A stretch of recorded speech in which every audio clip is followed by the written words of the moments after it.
Hey guys, Jai Hind. Welcome to Vani Academy's analysis of The Hindu. Today is 12th of Jan, Tuesday. Topics जो हम आज cover करेंगे वो है coat of the day, उसके बाद प्रीवियस डे क्वेश्चंस, उसके बाद discussion of important news and editorials, उसके बाद state and country of the day, उसके बाद लेट्स इवेलुएट जिसमें हम प्रीवियस ईयर के जो क्वेश्चंस हैं वो देखते हैं। ये प्रीवियस डे के जो क्वेश्चंस हैं ये वाला टॉपिक हम इसलिए इंक्लूड करते हैं ताकि जैसे हम आज जो पढ़ेंगे वो कल हम रिवाइज कर सकते हैं। उसके अलावा ये वाला टॉपिक जो है state and country of the day, ये हम इसलिए इंक्लूड करते हैं ताकि जो प्रीलिम्स में मैप बेस्ड क्वेश्चंस पूछे जाते हैं हमसे, कैसे उनको अप्रोच करना है ये हम सीख सकें और हमारा जो मैप बेस्ड जो पोर्शन है वो स्ट्रांग हो सके। देखिए, जब भी हम अपनी प्रिपरेशन स्टार्ट करते हैं कम्पिटिटिव एग्ज़ाम के लिए, तो न्यूज़पेपर जो पढ़ना एक एसेंशियल पार्ट बन जाता है। उसमें बहुत सारे क्वेश्चन जो हमारे माइंड में रहते हैं, how to read, what to read from newspaper, what not to read, उसमें से क्या छोड़ना है। देखिए, क्या पढ़ना है क्या छोड़ना है, ये स्मार्ट जो प्रेपरेशन है उसमें इंक्लूड होता है। उसके बाद कैसे उसको पढ़ना है न्यूज़पेपर को, ये सारे जितने डाउट्स और क्वेश्चंस हैं, इन सभी का एक ही आंसर है, दैट इज़ यूपीएससी का सिलेबस और जो प्रीवियस ईयर के क्वेश्चंस हैं। देखिए, यूपीएससी का सिलेबस है जो एक मैप की तरह है, जो हमें हमारी जर्नी में हेल्प करता है ताकि हम डिस्ट्रैक्ट ना हो अपने रास्ते से, बल्कि जो हमारा टारगेट है जिसे हमें अचीव करना है हम उसे अचीव कर पाएँ।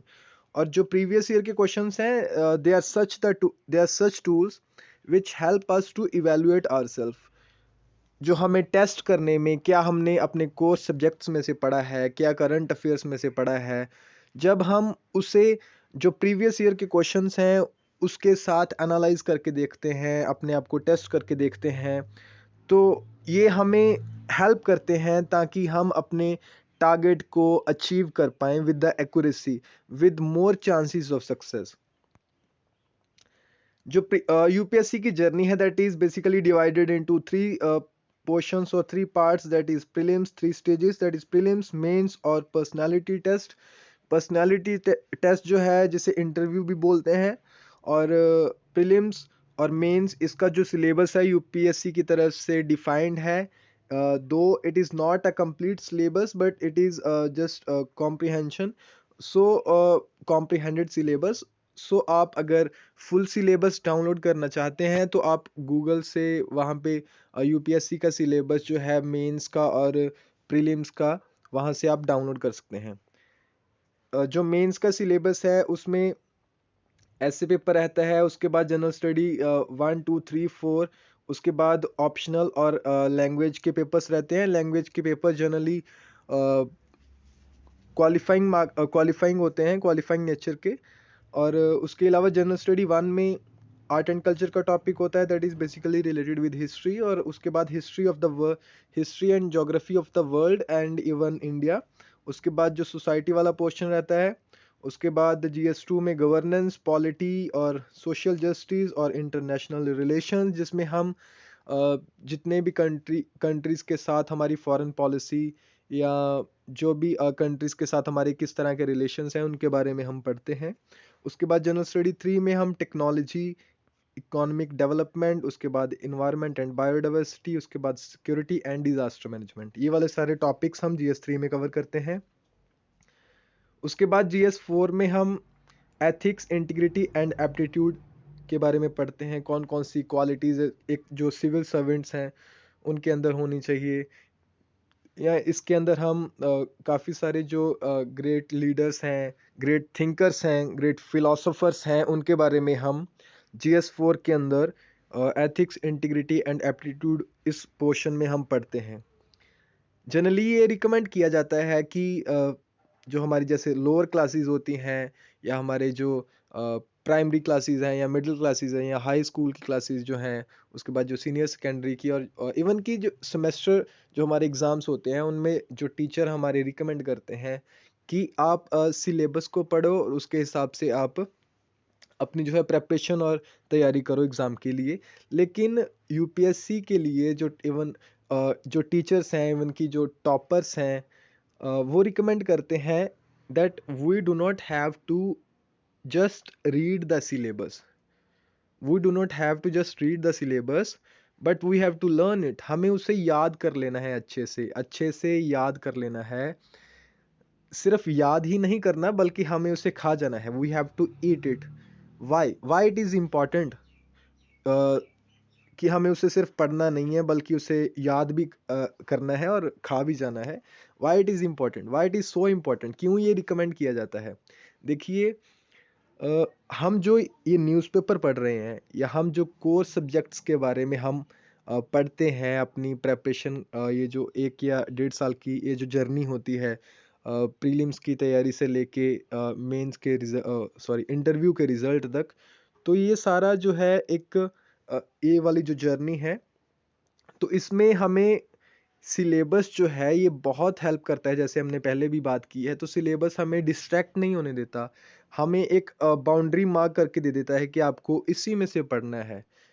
कुछ लोग बोलते हैं कि यूपीएससी का सिलेबस तो ऐसे है that is everything under the sun you have to cover, but it is not true. UPSC जो है उसने आपको एक बाउंड्री, एक लिमिट दी हुई है। इवन की जो आपका टॉपिक्स जो हैं, जो क्या पढ़ना है आपने, वो सारा कुछ डिफाइन किया हुआ है। इवन की जो ऐसे का पेपर है उसमें भी आपको जो भी मिलेगा वो अगर आप उसकी जो सिलेबस है उसमें पढ़ोगे तो बहुत ही डिफाइंड वे में उन्होंने ऐसे पेपर के बारे में भी बताया हुआ है, और इवन की जो ऑप्शनल्स हैं आपके उसके बारे में भी उन्होंने बहुत अच्छी तरह से डिफाइन किया हुआ है सिलेबस। तो आपको इससे, जैसे हम अपनी प्रिपरेशन शुरू करते हैं तो आपको शुरुआत में ही इसे अच्छी तरह से याद कर लेना है, ना कि रोज रोज उठा के देखना है सिलेबस को। एक ही बार उसे याद करो और सिलेबस की कॉपी ज़रूर अपने पास रखो, और जब भी आप जैसे कोई टॉपिक पढ़ते हो even from the core subjects, तो आपके पास वो कॉपी, सिलेबस की कॉपी होनी चाहिए, ताकि जैसे जो आपने याद भी किया है अगर आप मिस भी करते हो तो आप उसके साथ उसको रिलेट कर पाओ, कि जैसे आप कौन सी मैगजीन पढ़ रहे हो, क्या न्यूज़पेपर में से पढ़ना है, तो आपको पता हो। चलिए स्टार्ट करते हैं। आज के जो कोट ऑफ द डे है, deliberation and debate is the way you stir the soul of our democracy. देखिए, अमेरिकन सिविल राइट्स के एक एक्टिविस्ट थे, उनका नाम था जेसी जैक्सन। और आपको ये वाला जो कोट है अभी आने वाली स्लाइड्स में जो हम एक एडिटोरियल डिस्कस करेंगे उसमें मिलेगा ये आपको। आज 12 जैन है, और आज जैसे आपको पता है कि कल सुप्रीम कोर्ट में जो सेंटर ने अप्रोच किया था और उसकी हियरिंग भी थी कल, और उसका जो डिसीजन भी है वो भी इसी के साथ रिलेटेड है। और जो आर्टिकल दिया है, एक एडिटोरियल जो हम डिस्कस करेंगे, जिसमें से मैंने ये वाला जो कोट है जैसी जैक्सन का, जो एक्टिविस्ट है, इनका लिया है कोट, तो ये भी उसी के बारे में बात करता है कि how deliberation and debate, how it is important in our democracy.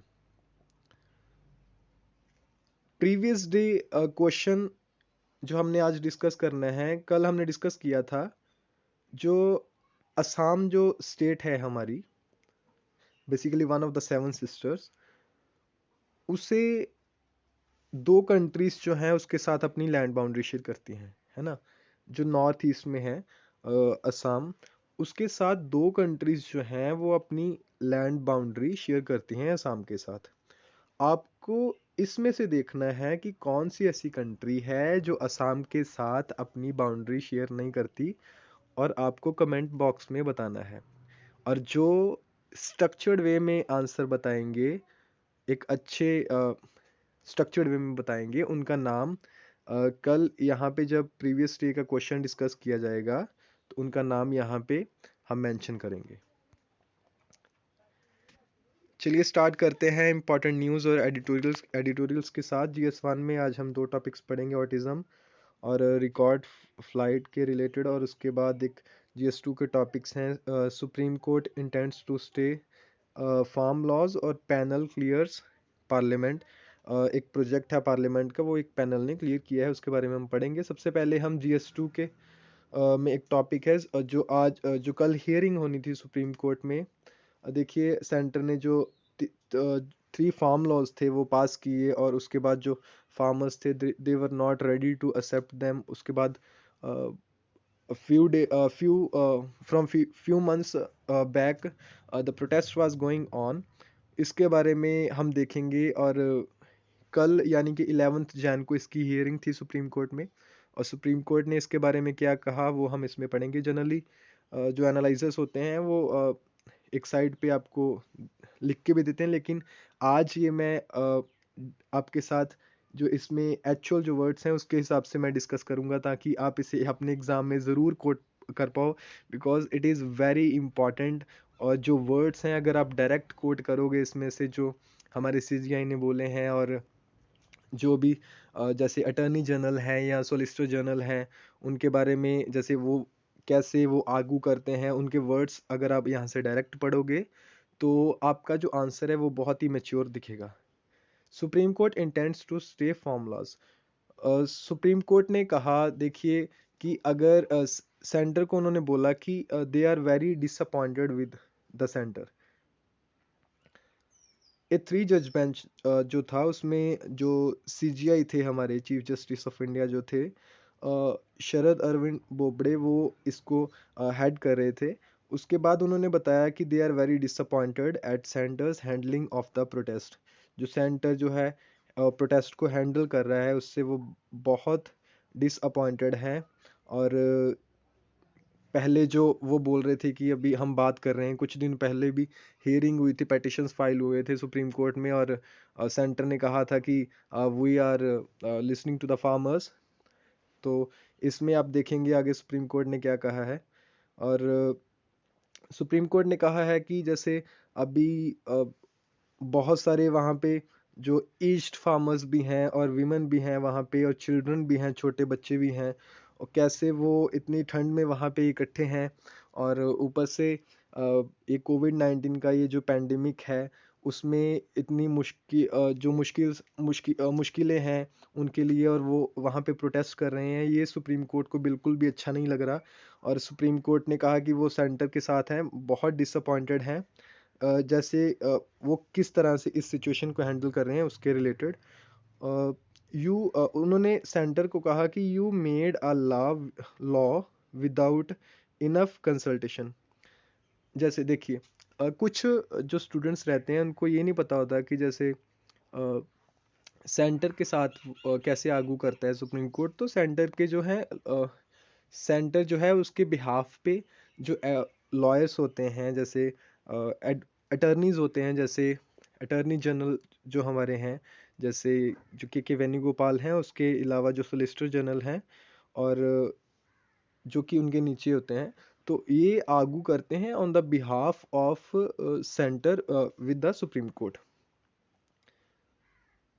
तो सुप्रीम कोर्ट ने उन्हें कहा यू से यू आर नेगोशिएटिंग, आप बोल रहे हो कि आप बातचीत कर रहे हो, you are talking, what negotiating, what talking, what is going on. Chief justice Bobde told attorney general K Venugopal and solicitor general जो तुषार मेहता, ये आप इनके नाम याद रख सकते हो।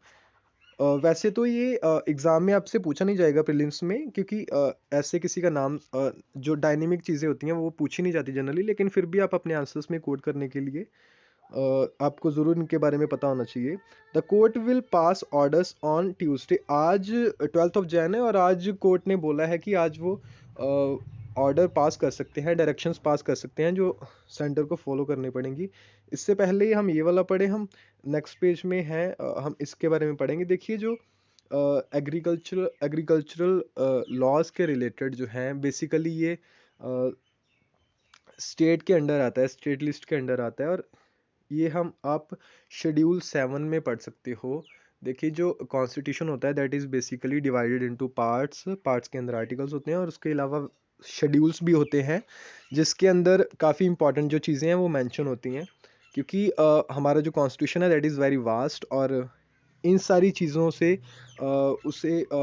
सारी चीज़ों को कवर करने के लिए अलग अलग पार्ट्स और शेड्यूल्स जो हैं बनाए गए हैं। और जो सेवन शेड्यूल के अंदर 3 लिस्ट आती हैं, यूनियन लिस्ट, स्टेट लिस्ट और कंकरेंट लिस्ट। इसके बारे में आप एक बार ज़रूर इन्हें पढ़िए। और just read from top to bottom, ये तीनों लिस्ट के बारे में आपको पता होना चाहिए, जैसे कि कौन कौन सा जो पर्टिकुलर्स हैं कौन कौन सी लिस्ट में है। और जो ये जो एग्रीकल्चर वाला मसला था ये तो स्टेट लिस्ट के अंडर आता था वैसे, और काफ़ी जो पेटिशंस फाइल हुई सुप्रीम कोर्ट में और इस बिहाफ पे भी हुई कि ये कॉन्स्टिट्यूशनल नहीं है, लेकिन ये भी इतना ठोस उनके पास कारण नहीं था, क्योंकि यूनियन लिस्ट के अंदर भी ऐसे जैसे ट्रेड के रिलेटेड कुछ हैं कि वो भी बना सकते हैं, जैसे उसके एग्रीकल्चरल पॉलिसीज़ के रिलेटेड वो भी कानून बना सकते हैं। और इवन कि ये भी है कुछ आर्टिकल में ये भी दिया है कि जैसे आप पढ़ोगे बेसिकली जो सेंटर स्टेट रिलेशंस के अंडर जो आर्टिकल्स आते हैं उसके अंदर आप पढ़ोगे कि अगर सेंटर जो है लॉ बनाता है तो स्टेट का भी लॉ है, लेकिन उसमें से सिर्फ सेंटर का ही लॉ प्रिवेल करेगा। एक बार जब आगू कर रहे थे वहाँ पे, देखिए आप ध्यान से ये पढ़िए और सुनिए। At one point when mister Venugopal जो अटॉर्नी जनरल है हमारे क्वेश्चन द कोर्ट्स हरी, उन्होंने जल्दी पास करने के लिए बोला जो भी स्टे था। तो चीफ जस्टिस जो थे वो पहले ही नाराज थे और उन्होंने बोला कि mister attorney we are giving a very long rope to you, don't give us a lecture on patience. देखिए इस तरह का आगू होता है जैसे हम मूवीज में देखते हैं। ये जो चीज़ें हैं आम जो इंसान है जो आम नागरिक है उन्हें समझ नहीं आती, लेकिन मूवीज में जो दिखाते हैं that is that is far away from the reality. उसके बाद यहाँ से आप पढ़ सकते हो during the hearing chief justice appealed to senior citizens जो हैं वहाँ पे प्रोटेस्ट के अंदर, और जो विमेन है और चिल्ड्रन हैं जो प्रोटेस्ट के अंदर हैं उनको बोला टू रिटर्न टू होम, कि आप प्लीज़ आप अपने घर जा सकते हो। उन्हें ये बताइए, tell them tell them the chief justice of India wants them to go to home. देखिए ये कितनी अच्छी बात है, कितनी खूबसूरती से उन्होंने कहा है। जैसे एक हम बड़े भाई बहन होने के नाते कई बार अपने छोटे भाई बहन को बोलते हैं या उन्हें उन्हें बोलते हैं कि आप घबराइए नहीं, हम आपके साथ हैं, आपके बड़े हमारे आपके जो साथ हैं। देखिए ये बहुत अच्छी लाइन है, उन्होंने बोला देखिए tell them the chief justice of India wants them to go home. देखिए बहुत सारे जो लोग होते हैं इवन की अ, बहुत सारे जैसे बहुत बड़े बड़े आर्टिस्ट भी जैसे सुप्रीम कोर्ट के ऊपर अ, उसको क्रिटिसाइज करते हैं, उसके जजेस को क्रिटिसाइज करते हैं। हाँ हमें जो जजमेंट है उन्हें क्रिटिसाइज करना चाहिए, लेकिन एज अ सिविल सर्वेंट और even as a normal citizen we are not here to criticize the judges. We can criticize their judgments, but we should not criticize the judges. तो supreme court जो honourable supreme court है उसे हमें कभी भी criticise नहीं करना चाहिए, उसके जजेस को कभी भी क्रिटिसाइज़ नहीं करना चाहिए, और अपने आंसर्स में भी ऐसा नहीं जो एग्जामिनर है उसे ऐसा नहीं लगना चाहिए कि ये क्रिटिसाइज़ कर रहे हैं। हार्श जो है हमारे वहाँ पे जो ओपिनियंस हैं वो नहीं वहाँ पे दिखने चाहिए। एक जो बैलेंस्ड आंसर है वो हमारा होना चाहिए। और उन्होंने उसके बाद बोला whether you have faith in us or not. देखिए उन्हें पता है कि जो अभी पब्लिक का फेथ सुप्रीम कोर्ट से काफ़ी कम हुआ था पिछले कुछ इंसिडेंट्स की वजह से, जैसे क्रिटिसिज्म होता था उनका, तो उससे काफ़ी फेथ कम हुआ। उन्होंने बोला whether you have faith in us or not, we are the supreme court of India and we will do our job, he said. उसके बाद the court question the government's insistence on the implementation of laws. We don't know whether you government are part of solution or problem. हमें ये नहीं समझ आ रही कि आप solution का पार्ट है या प्रॉब्लम का पार्ट है।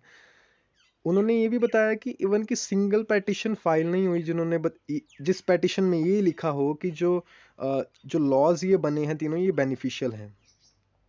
If the laws are put on hold negotiation before the committee, उन्होंने कमेटी बनाने की भी बात की, जिसके बारे में आपको आगे मैं बताऊंगा कि क्या कहा फार्मर्स ने क्या कहा इस कमेटी के related. Court however made it clear that it would not at this stage, constitutionality जो है लॉज की वो नहीं इसके अभी वो नहीं देखेगा, बल्कि अभी उसका मेन जो ध्यान रहेगा वो इसकी तरफ होगा कि कैसे इस प्रोटेस्ट को जल्दी से जल्दी कंट्रोल कर लिया जाए सेंटर के द्वारा। उसके बाद उन्होंने सीजीआई ने ये भी बोला mister attorney sorry to say we may be taking a decision because the Union of India did not take responsibility. You were not able to solve the problem. ये जो problem थी आप solve नहीं से कर पाए. You should have been able to solve the strike but did not. Mr. Venugopal said farmers were going to bring 2000 tractors to join the Republic Day parade. उन्होंने ये बोला कि जो farmers थे वो ट्रैक्टर लेके आएंगे, जैसे वो ट्रैक्टर से वहाँ पे जो रिपब्लिक डे पे परेड होगी उसके साइमल्टेनियसली वो भी अपनी जो ट्रैक्टर्स के साथ परेड निकालेंगे। और उन्होंने सीजीआई ने आंसर दिया कि उनके भी तो मेंबर्स हैं आर्मी में, वो ऐसा क्यों करेंगे, क्यों वो देश का नाम खराब करना चाहेंगे। They will do no such thing. देखिए this is the trust, they will do no such thing, really don't understand the attitude of the government. उन्होंने बताया कि उन्हें समझ नहीं आ रही कि गवर्नमेंट का क्या एटीट्यूड है। उसके बाद even we stay the implementation of the laws, you farmers carry on the protest. उन्होंने बोला कि आप प्रोटेस्ट जो है जारी रखिए, लेकिन बस उन्होंने ये अपील की जो सिटीजन्स हैं कि अपना जो प्रोटेस्ट है वो शांतिपूर्वक रखिए और जैसे अभी चल रहा है वैसे चलने दीजिए। और जस्ट उन्होंने बोला कि आप वहाँ से थोड़ा हट सकते हैं, दूसरी कोई लोकेशन देख सकते हैं, ताकि जो कुछ जो सिटीजन्स हैं वहाँ पे उनको जो मुश्किलें आ रही हैं आने जाने की वो ना हो। देखिए हमारा जो प्रोटेस्ट है उसकी वजह से किसी और को जो हमारा राइट है उसकी वजह से किसी और का राइट जो है वो नहीं छीनना चाहिए। और यहाँ पे जो सेंटर के हैं, सेंटर ने अपने व्यूज़ दिए वो बताया। उसके बाद यहाँ पे फार्मर्स ने बोला है कि हमने सेंटर का रवैया तो देख ही लिया है टॉप कोर्ट में, इसलिए हम कमेटी के आगे हम नहीं जाएंगे, और क्योंकि हमने पता है कि सेंटर नहीं मानेगा। तो अभी सुप्रीम कोर्ट जो है वेरी डिसअपॉइंटेड है। तो आज हम देखते हैं कि आज क्या डिसीजन आता है, सुप्रीम कोर्ट का क्या डायरेक्शंस वो देते हैं सेंटर को। उसके बाद ही ऑटिज्म स्पेक्ट्रम डिसऑर्डर के रिलेटेड एक आर्टिकल था छोटा सा एक, जो यहाँ पे एक डॉक्यूमेंट्री है जिसके बारे में बनाने की बात की जा रही है कि ऑटिज्म स्पेक्ट्रम डिसऑर्डर क्या होता है। और इज़ एक कॉम्प्लेक्स डेवलपमेंट कंडीशन है, जैसे कि बहुत सारे जो बच्चे होते हैं वो सोशली इंटरेक्ट नहीं कर पाते। वहाँ पे उनके पेरेंट्स को कैसे उनकी हेल्प करनी चाहिए, कैसे उनके जो टीचर्स हैं या कैसे जो साइकोलॉजिस्ट हैं कैसे उनको उन बच्चों की या इवन कि एडल्ट्स में भी ये सारी प्रॉब्लम पाई जाती हैं कि वो बहुत ही शाय फील करते हैं, और अलग अलग पर्सन में अलग अलग तरह की ये प्रॉब्लम होती है। तो इसके बारे में आप यहाँ से पढ़ सकते हो, ज़रूर इस आर्टिकल को पढ़िए। GS1 में आप इसके रिलेटेड एग्जांपल्स दे सकते हो। ये कार्टून सेक्शन है, आपको पता है जैसे द हिंदू और वेरियस अदर न्यूज़पेपर जो हैं आर्टिकल जो ऐसे कवर करते हैं, उसमें से ये पोस्टर्स होते हैं काफ़ी सारे। तो आपको पता होगा ये फ्रीडम ऑफ एक्सप्रेशन का एक पार्ट है कि हम पोस्टर्स के थ्रू भी जैसे क्रिटिसिज्म या अपनी आवाज़ रख सकते हैं। तो ये आर्टिकल 19 के अंदर आप ज़रूर इसे रिवाइज कर सकते हैं। GS2 के अंदर ये एक है कि जो पैनल ने क्लियर कर दिया पार्लियामेंट का जो प्रोजेक्ट था, जिसे पार कॉरिडोर ऑफ इंडिया बोला जाता है, जो सेंट्रल विस्टा प्रोजेक्ट था अभी। और सुप्रीम कोर्ट ने स्टे तो नहीं लगाया इसकी कंस्ट्रक्शन के ऊपर, लेकिन फिर भी उन्होंने बोला है कि जो हेरिटेज कंजर्वेशन कमेटी उससे अप्रूवल लेना पड़ता है। तो ये आप गवर्नेंस के साथ रिलेट करके कि कैसे जो हमारी जुडिशरी है, जो एग्जीक्यूटिव है और जो लेजिस्लेटिव विंग्स हैं तीनों स्टेट के, कैसे ये आपस में काम करते हैं। उसके बाद ये GS1 का एक टॉपिक है जो विमेन रिलेटेड इश्यूज है। ये मैंने डे बिफोर यस्टरडे भी ये कवर किया था। जैसे जो कैप्टन जोया अग्रवाल हैं एयर इंडिया के, और उन्होंने वो कैप्टन है और उनके अंडर जो एक फ्लाइट है वो सैन फ्रांसिस्को USA से, जो कि on the west side of USA है, वहाँ से लेके बेंगलुरु तक जो फ्लाइट है, और वो 17 आवर्स दे फ्लाई कंटिन्यूसली। और उन्होंने नॉर्थ पोल का जो रास्ता वहाँ से लिया, और उसके बाद अटलांटिक वाला रूट उन्होंने फॉलो किया। उसके बाद ये लॉन्गेस्ट फ्लाइट है in the world to be operated by Air India के द्वारा जो वर्ल्ड जितनी भी फ्लाइट्स हैं उसमें वर्ल्ड में ये लॉन्गेस्ट है सिर्फ एयर इंडिया के द्वारा। तो ये आप GS1 में इसको मेंशन कर सकते हो।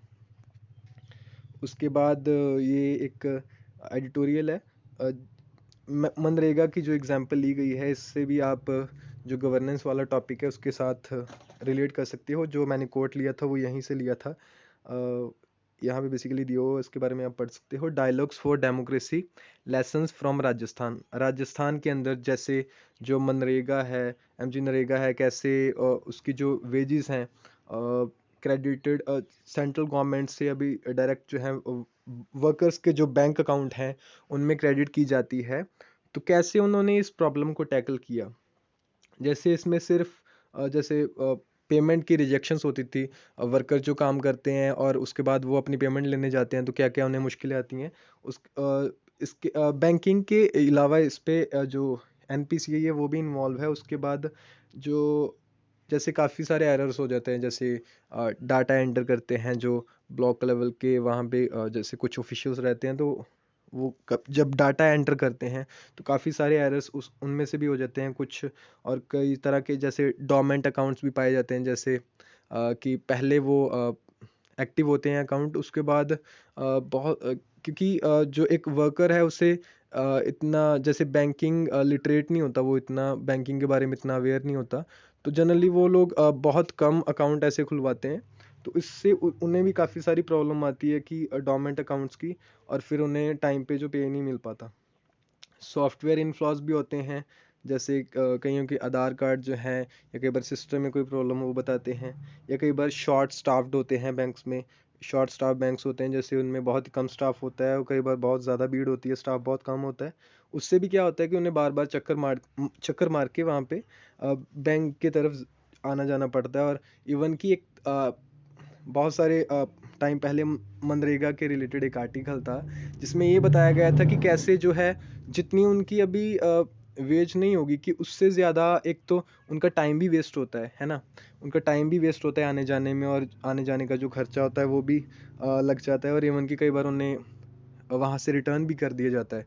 इस प्रॉब्लम को राजस्थान ने कैसे टैकल किया, उन्होंने वर्कशॉप्स जो हैं वो ऑर्गेनाइज करवाई सिविल सोसाइटीज़ की, और उसके बाद उन्होंने जो है 380 करोड़ इतने जो रुपए थे उसका जो पेमेंट था पेंडिंग 380 करोड़ का, वो एक साल में वर्कशॉप ऑर्गेनाइज करवाने के बाद उन्होंने कैसे वो क्लियर किया। उसके बाद यहाँ पे लास्ट पे सजेशन में दिया हुआ है कि जो अमेरिकन सिविल राइट्स के जो एक्टिविस्ट हैं जैसी जैक्सन, जिसके बारे में आज हमने कोर्ट भी देखा कि जो डेलिब्रेशन है और डिबेट है कैसे वो ज़रूरी है एक डेमोक्रेसी को एक गुड गवर्नेंस के लिए, कैसे वो बहुत ही ज़रूरी है डिबेट और डिस्कस करना। डिस्कस डिबेट और डिसेंट जो है कितना इम्पोर्टेंट है डेमोक्रेसी के लिए। और ये आप अपने जो है GS2 के अगर आप कहीं पे आंसर्स लिखते हो मेंस में, तो वहाँ पे आप क्वेश्चन के हिसाब से अपना ये जो कोट्स हैं ये लिख सकते हो। उसके बाद में लास्ट पे उन्होंने बताया कि still there is a long way to go but with consultative experience there is a hope. अगर जो पॉलिसी मेकर्स हैं वो पब्लिक के साथ प्रॉपर कंसल्ट करें, जैसे आपने पहली स्लाइड्स में सुना जो सुप्रीम कोर्ट ने कहा कि may be government is saying that उन्होंने डिस्कस किया या कंसल्ट किया पब्लिक के साथ या बाकी स्टेट्स के साथ, अगर लेकिन वो इनफ नहीं था।